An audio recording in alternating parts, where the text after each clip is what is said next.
బ్రతుకుతున్నాడట.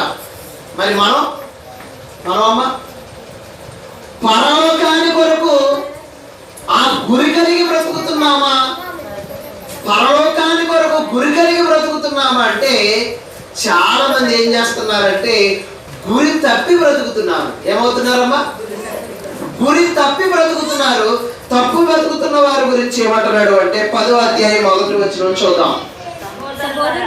సహోదరులారా, ఈ సంగతి మీకు తెలియకుండా నాకు ఇష్టం లేదు. అది ఏమనగా మన పితరులందరూ మేఘము కింద నడిచారు. ఎక్కడ నడిచారంట అమ్మా?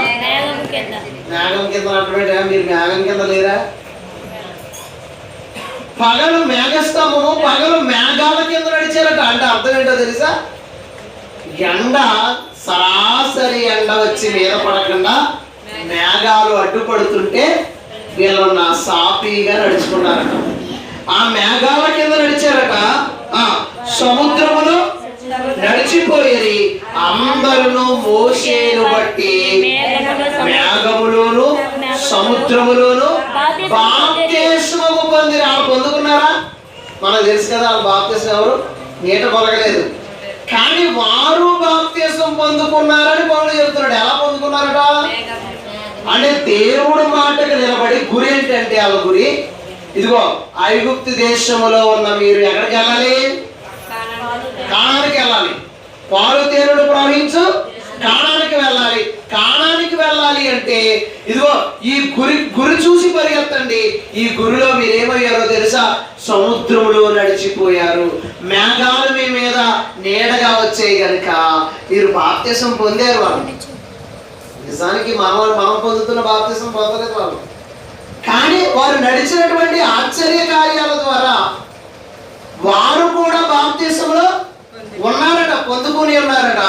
అంతేకాక అందరూ ఆత్మ సంబంధమైన ఒకే ఆహారం తిన్నారు. ఒకే ఆహారం తిన్నారు. ఒక్కొక్కరు స్పెషల్గా వండుకున్నారమ్మా. మరియమ్మ గారు ఎవరికాలం స్పెషల్గా వండుకున్నారా? వండుకోలేదు. అందరికీ ఒకే ఆహారము. అంతేనమ్మా ప్రూతి గారు? ఒకే ఆహారము. మరి మంచినీళ్ళు ఇప్పుడు కొనుక్కునేవాళ్ళు ఒకరు, చేతి బోరు తాగేవాళ్ళు ఒకరు, కాలం నీళ్ళు తాగేవారు ఒకరు. కానీ వాళ్ళందరూ ఒకే పానీయం తాగారట. ఇప్పుడు మనం కూడా చూడండి, రొట్టె ఒకటే, ద్రాక్ష రసము ఒకటే. ఒకదానిలో నుంచి అందరం తింటున్నాం కదా. ఆ రోజు వారు త్రాగారట. ఇంతకీ వారు త్రాగుతున్నప్పుడు తింటున్నప్పుడు వారు వెనకుండా